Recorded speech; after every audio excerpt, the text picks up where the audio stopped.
जय Shri Ram.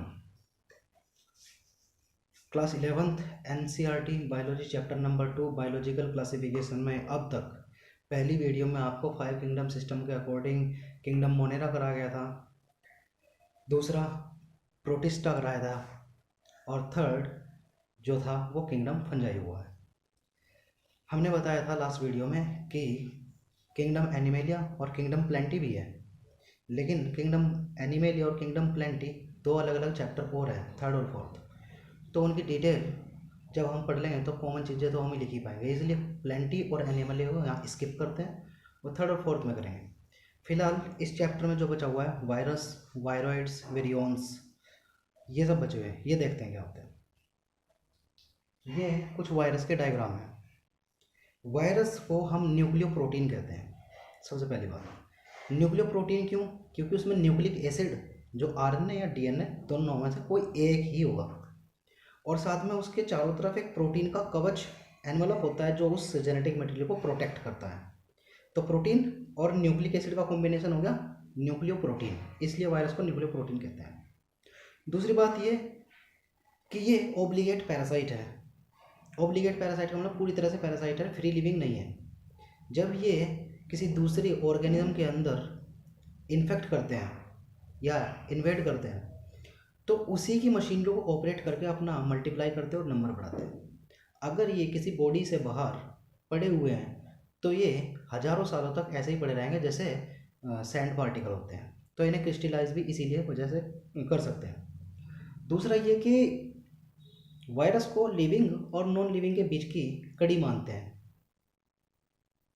Virus to be supposed connecting link between living and non living because virus show the properties of living as well as non living.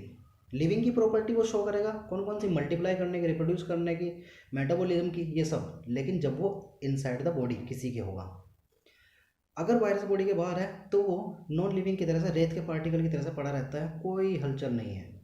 तो वो non living भी है, living भी। तो इसलिए समझा जाता है कि लिविंग का जो ओरिजिन हुआ था वो वायरस से ही हुआ था। ठीक है, बात करते हैं वायरस की।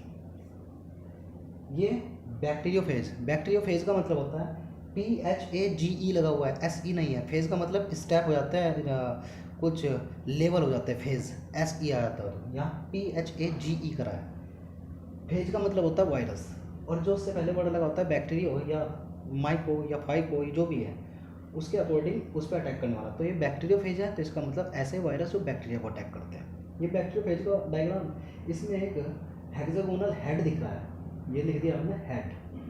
उसके बाद उसी के साथ उसमें दिख रहा है जेनेटिक मटेरियल, वो DNA या RNA हो सकता है। ये जेनेटिक मटेरियल लिख दिया। हालांकि ये है कि जो बैक्टीरियोफेज होते हैं उनमें DNA होता है डबल स्टैंडर्ड, तो ये जेनेटिक मटेरियल यहाँ पे मैंने क्लियरली लिखा नहीं है कि DNA है, वो आगे मैं क्लियर कर दूंगा। जेनेटिक मटेरियल होगा, उसके चारों तरफ प्रोटीन का कोट जिसे हेड बोलते हैं, उसके नीचे कॉलर होता है और उसके नीचे टेल फाइबर लगे होते हैं। इस तरीके से ये उसका डायग्राम हो जाएगा बैक्टीरियोफेज का। दूसरा डायग्राम जो होता है वो TMV का है, tobacco mosaic disease. Tobacco mosaic disease में ये छोटे छोटे पार्टिकल जो राउंड सर्कल में दिखाई दे रहे हैं आपको, ये प्रोटीन के एक छोटे छोटे पार्टिकल है जिन्हें बोलते हैं कैप्सोमियर। एक सिंगल को लिख दिया है कैप्सोमियर, और सारे कैप्सिड जो एक वायरस में होते हैं सारे के सारे कैप्सोमियर को मिला करके बोलते हैं कैप्सिड। प्रोटीन का एक कोट कैप्सिड हुआ। उसके बाद इसी के साथ इसमें दिख रहा है आपको ये जेनेटिक मटेरियल। TMV में जेनेटिक मटेरियल RNA होता है, यहाँ लिख दिया हमने जेनेटिक मटेरियल RNA। ठीक है, ये तो हुआ डायग्राम की बात। कुछ बातें करते हैं। देखिए क्या लिखा है, न्यूक्लियो प्रोटीन। मैंने भी बताया क्यों न्यूक्लिक एसिड और प्रोटीन होता है।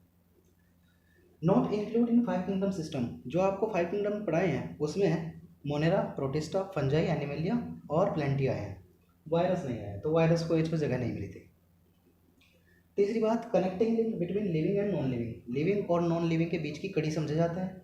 मैंने बताया क्यों, क्योंकि लिविंग की भी प्रॉपर्टी शो करते हैं और नॉन लिविंग की। लिविंग की प्रॉपर्टी शो करेंगे जब किसी बॉडी के अंदर इन्फेक्शन कर देंगे, और नॉन लिविंग की जब बॉडी से बाहर है।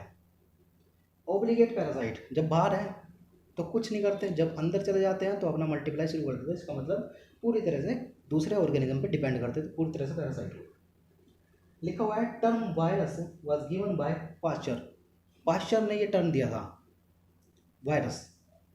उसके बाद डीजे इवानोवास्की ने फाइंड किया कि टोबैको मोज़ेक डिसीज होती है कुछ। टोबैको मोज़ेक डिसीज में पता लगाया उन्होंने कि ये वायरस से होती है, और तब डीजे इवानोवास्की को ही इसकी डिस्कवरी का श्रेय जाता है, क्रेडिट जाता है, इसलिए मैंने यहाँ लिख दिया discovery. And use bacteria proof filter. उन्होंने क्या किया, एक बैक्टीरिया प्रूफ फिल्टर होता है जिसमें से बैक्टीरिया उसमें फिल्टर नहीं हो पाते, बैक्टीरिया जाते हैं। जब उस फिल्टर में से इन्फेक्शियस एजेंट यानी वायरस को रखा गया तो बैक्टीरिया तो फिल्टर नहीं होते उसमें से, इतने पोर थे उसमें, जिस तरह चाय की पत्ती आप छानते हैं तो चाय के कुछ मोटे पार्टिकल वहीं रह जाते हैं, चाय निकल के नीचे आती है, इसी तरह से बैक्टीरिया वहीं रह जाते हैं, बाकी चीज़ें निकल जाती है। तो इसका मतलब बैक्टीरिया को वो फिल्टर नहीं करती। जब उस फिल्टर में से वायरस को डाला तो वायरस फिल्टर हो गए थे, तो उससे पता चला कि वायरस बैक्टीरिया से भी छोटे पार्टिकल हैं, इसका मतलब ये हुआ, ठीक है। उसके बाद लिखा है M.W. बीजेरिंग। M.W. बीजेरिंग ने इनको वायरस को बोला था contagium vivum fluidum, Greek language है। कॉन्टेजियम वाइवम फ्लूड का मतलब होता है इन्फेक्शियस फ्लूड। इन्होंने ऐसा क्यों कहा? ऐसा इसलिए कहा कि जो एक टोबैको मोज़ेक डिसीज़ वाला प्लांट था, तंबाकू का जो एक प्लांट होता है उस पर डिसीज़ लगी हुई थी टीएमवी की वजह से, इसकी वजह से। जब उन पत्तियों का रस निकाल करके एक्सट्रैक्ट जब निकाला और वो रस या वो फ्लूड एक हेल्दी प्लांट के ऊपर डाला तो हेल्दी प्लांट भी इन्फेक्ट हो गया था।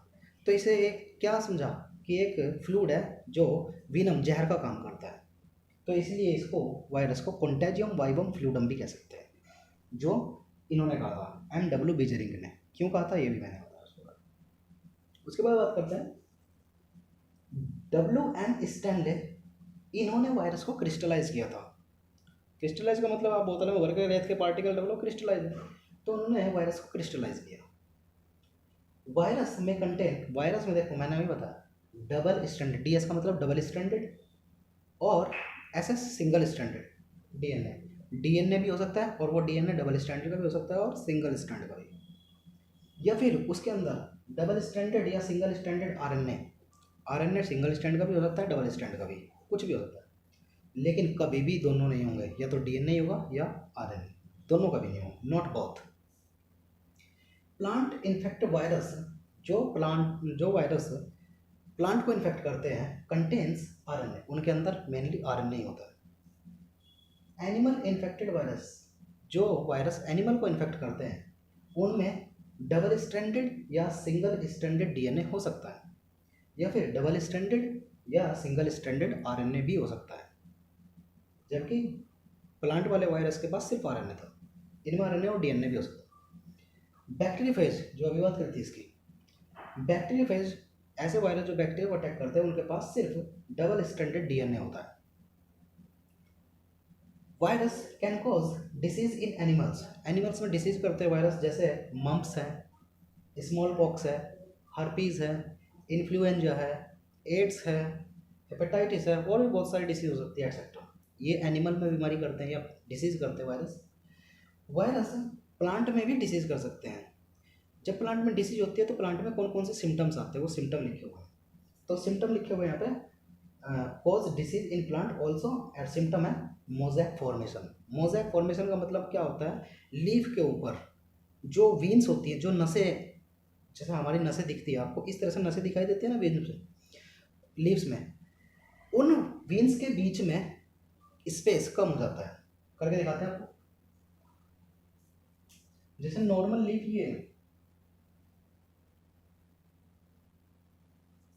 ये वीन्स है, इनके बीच में स्पेस है, देखो ये स्पेस कम हो जाएगा।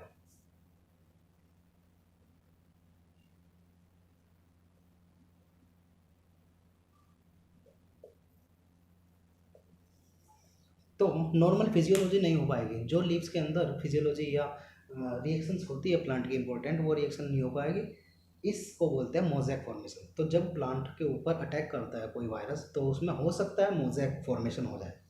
उसके बाद लिखा है लीफ रोलिंग, लीफ जो है रोल करना शुरू कर देती है। आपने देखा होगा साइड से ये लीफ है और यह इधर से मुड़ जाए, इधर से मुड़ जाए, इस तरह से। पत्तियाँ जो नई नई निकलती हैं पत्तियाँ, तो पत्तियाँ पूरी फ्लैट नहीं होती, वो पत्तियाँ मुड़ी हुई सी, जुड़ी हुई सी, मुड़ी हुई सी, इस तरह से अंदर की तरफ मुड़ी होंगी, उसे बोलते हैं लीफ रोलिंग, या लीफ कर्लिंग भी वही होता है। स्टंटेड ग्रोथ, प्लांट की ग्रोथ कम हो जाएगी। लीफ येलोइंग, पत्तियां पीली भी पड़ सकती हैं। वीन क्लियरिंग, या पत्तियों में जो ये नसें होती है ये बहुत क्लियर नहीं होती, बिल्कुल क्लियर कट नज़र नहीं आती आपको। लेकिन अगर वायरस का इन्फेक्शन है तो हो सकता है कि वो वीन बिल्कुल क्लियर आपको नज़र आने शुरू हो जाए। ये वायरस की बात हुई। अब उसके बाद वायरॉइड्स, थोड़ा इधर आ जाते हैं।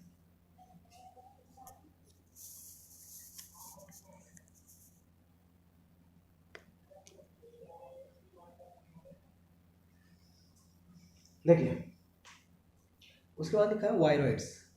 वायरॉइड्स क्या है? ये फ्री आरएनए है। वायरस में क्या था? आरएनए और प्रोटीन। लेकिन अगर सिर्फ आरएनए लो मोलेकुलर वेट का, जिसका मोलेकुलर वेट कम हो, ऐसा आरएनए जो किसी लिविंग इंडिविजुअल में डिसीज पैदा कर सकता हो, उसे हम वायरॉइड्स कह सकते हैं। तो टी ओ डीनर, ये साइंटिस्ट रहे, टी ओ डीनर ने फाइंड किया पोटैटो स्पिंडल फाइबर डिसीज को फाइंड किया, और उसके बाद देखा कि पॉजिटिव एजेंट जो था वो स्मॉलर देन वायरस, ये वायरस से भी छोटा था। वायरस से भी छोटा क्योंकि इसमें प्रोटीन भी नहीं है। विच वाज फ्री आरएनए, जो कि एक फ्री आरएनए था। फ्री आरएनए का मतलब प्रोटीन नहीं है, with low molecular weight, molecular weight उसका कम था। उसके बाद वायरस के बाद एक चीज और आती है, विरियॉन्स।